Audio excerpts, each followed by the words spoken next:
tsunami rising out of the Pacific. Its huge waves sweeping away everything in its path. A massive wall of water that rose as high as 30 feet, swallowing up parts of Japan.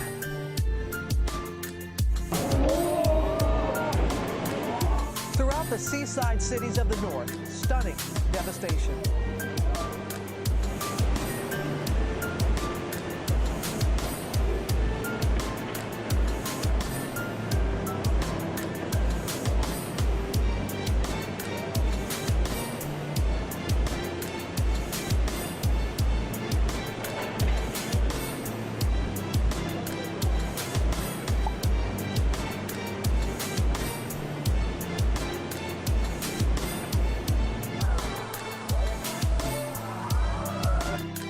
At Sendai Airport, it took only 30 seconds for water to overtake the runways.